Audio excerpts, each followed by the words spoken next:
ये पैसा आ कहां से रहा है? कौन सा सेगमेंट है जो इतनी तेजी से भाग रहा है? जवाब है एग्रोकेमिकल्स। रेवेन्यू का लगभग 89% हिस्सा यहीं से आता है।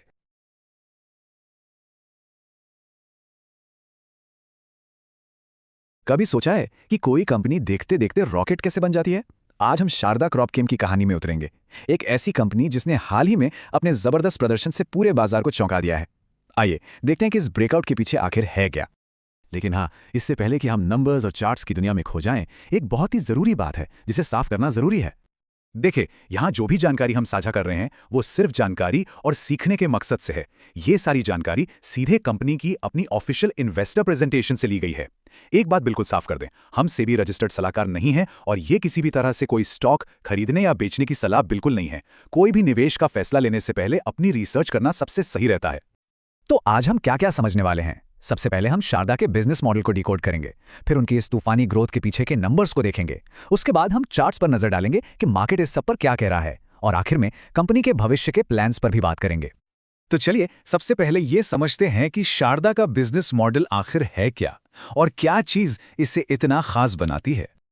सीधी सी बात है, शारदा क्रॉपकेम एक तेजी से बढ़ने वाली ग्लोबल एग्रोकेमिकल्स कंपनी है और इसकी पकड़ खासकर यूरोप, नॉर्थ अमेरिका और लैटिन अमेरिका जैसे बड़े और विकसित बाजारों में काफी मजबूत है।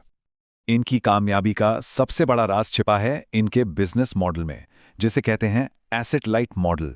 अब यह है क्या? चलिए एक आसान से उदाहरण से समझते हैं। सोचिए, शारदा एक आर्किटेक्ट है जो बिल्डिंग का डिजाइन बनाता है और उसे बेचता है, लेकिन बिल्डिंग बनाने का जो भारी भरकम काम है वो किसी कॉन्ट्रैक्टर को दे देता है। इससे ये डिजाइन और मार्केटिंग पर पूरा ध्यान लगा पाते हैं। तो कंपनी का असली दिमाग लगता है सही मॉलिक्यूल्स की पहचान करने में, अलग अलग देशों में उनके मुश्किल रजिस्ट्रेशन प्रोसेस को पूरा करने में और फिर उसे मार्केट करने में। और जो सबसे खर्चीला काम है यानी मैन्युफैक्चरिंग, वो ये आउटसोर्स कर देते हैं। इससे पैसा भी बचता है और रिस्क भी कम हो जाता है। तो इस स्मार्ट तरीके का फायदा क्या होता है? फायदे कई हैं। कंपनी की लागत कम रहती है, वो बाजार के उतार चढ़ाव को आसानी से संभाल पाती है और बहुत सारे प्रोडक्ट्स ऑफर कर सकती है। और इसी मॉडल के दम पर आज ये 80 से ज्यादा देशों में मौजूद हैं। ठीक है, मॉडल तो समझ आ गया, लेकिन क्या ये वाकई काम करता है? चलिए अब सीधे नंबर्स पर आते हैं, वो नंबर्स जिन्होंने सबको हैरान कर दिया है। ये रहा वो जादुई नंबर 366%। जी हां, बिल्कुल सही सुना, 366% की ग्रोथ, वो भी साल दर साल प्रॉफिट आफ्टर टैक्स में। ये कोई छोटा मोटा जंप नहीं है, ये एक जबरदस्त उछाल है। अब इस परसेंटेज को अगर असल रुपयों में देखें तो कहानी और भी साफ हो जाती है। पिछले साल Q3 में प्रॉफिट था करीब 31 करोड़ रुपए और इस साल सीधा 145 करोड़ रुपए। मतलब वाकई में एक जबरदस्त छलांग है ये। और जाहिर है, इतना बड़ा प्रॉफिट बिना तगड़ी सेल्स के तो आ नहीं सकता। कंपनी का टोटल रेवेन्यू भी 39% बढ़ा है, जो 929 करोड़ से बढ़कर लगभग 1289 करोड़ हो गया। तो ये पैसा आ कहां से रहा है? कौन सा सेगमेंट है जो इतनी तेजी से भाग रहा है? जवाब है एग्रोकेमिकल्स। रेवेन्यू का लगभग 89% हिस्सा यहीं से आता है। और अगर थोड़ा और अंदर झांकें तो इस ग्रोथ के दो मेन इंजन दिखते हैं। प्रोडक्ट्स में फंगिसाइड्स ने 71% की जबरदस्त ग्रोथ दिखाई। और अगर हम दुनिया के नक्शे पर देखें तो यूरोप मार्केट ने तो कमाल ही कर दिया, 123% की ग्रोथ।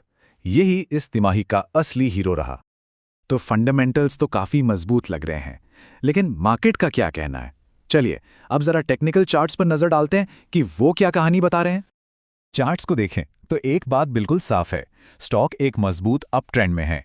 ये अपने 50 डे और 200 डे मूविंग एवरेज दोनों के काफी ऊपर चल रहा है और ये एक क्लासिक बुलिश साइन होता है। लेकिन कहानी में एक छोटा सा ट्विस्ट है। जहां मूविंग एवरेज और MACD जैसे इंडिकेटर्स स्ट्रॉन्ग बाय का सिग्नल दे रहे हैं, वहीं RSI जैसा मोमेंटम इंडिकेटर 80 के भी ऊपर चला गया है। मतलब ये ओवरबॉट जोन में है। आसान भाषा में कहें तो ये एक वार्निंग साइन है कि शायद स्टॉक बहुत जल्दी बहुत ज्यादा भाग गया है और हो सकता है कि यहां से एक छोटा मोटा करेक्शन या ठहराव देखने को मिले। तो अब नजर रखने वाले लेवल्स कौन से हैं? ऊपर की तरफ 1000 रुपए का लेवल एक साइकोलॉजिकल रेजिस्टेंस का काम कर सकता है। नीचे की तरफ पहला सपोर्ट 913 से 918 की रेंज में है। और अगर लॉन्ग टर्म ट्रेंड की बात करें तो लगभग 819 का लेवल एक बहुत ही मजबूत सपोर्ट है। ये तो हुई अभी की बात, लेकिन कंपनी आगे क्या देख रही है? उनकी फ्यूचर स्ट्रैटेजी क्या है, चलिए इस पर भी एक नज़र डालते हैं। कंपनी ने अपनी वे फॉरवर्ड स्ट्रैटेजी में 4 चीज़ों पर फोकस किया है। अपनी सेल्स टीम को और बड़ा और बेहतर बनाना, डिस्ट्रीब्यूशन नेटवर्क को फैलाना, नए प्रोडक्ट रजिस्ट्रेशन में पैसा लगाना और ओवरऑल एफिशिएंसी बढ़ाना। मतलब जो चीज़ें उनके लिए काम कर रही हैं, उन्हें ही और मजबूती से आगे बढ़ाना है। और ये स्ट्रैटेजी इसलिए भी काम कर सकती है क्योंकि जिस इंडस्ट्री में ये हैं, वो खुद भी ग्रो कर रही है। पूरी दुनिया की आबादी बढ़ रही है, खाने की डिमांड बढ़ रही है, तो ग्लोबल क्रॉप प्रोटेक्शन मार्केट का भी लगभग 4% की रफ्तार से बढ़ना तय माना जा रहा है। तो एक तरह से हवा का रुख भी कंपनी के साथ है। तो कुल मिलाकर कहानी एक बहुत ही दिलचस्प मोड़ पर है। एक तरफ हैं कंपनी के ज़बरदस्त फंडामेंटल्स और रिकॉर्ड तोड़ मुनाफे, और दूसरी तरफ हैं टेक्निकल चार्ट्स जो थोड़ी सावधानी बरतने का इशारा कर रहे हैं।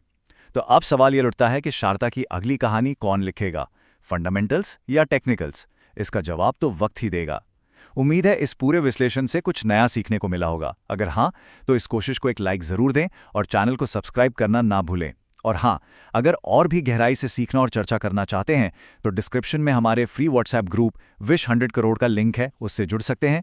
किसी भी स्टॉक के बारे में कोई भी सवाल हो तो नीचे कमेंट्स में ज़रूर पूछें, हम जवाब देने की पूरी कोशिश करेंगे।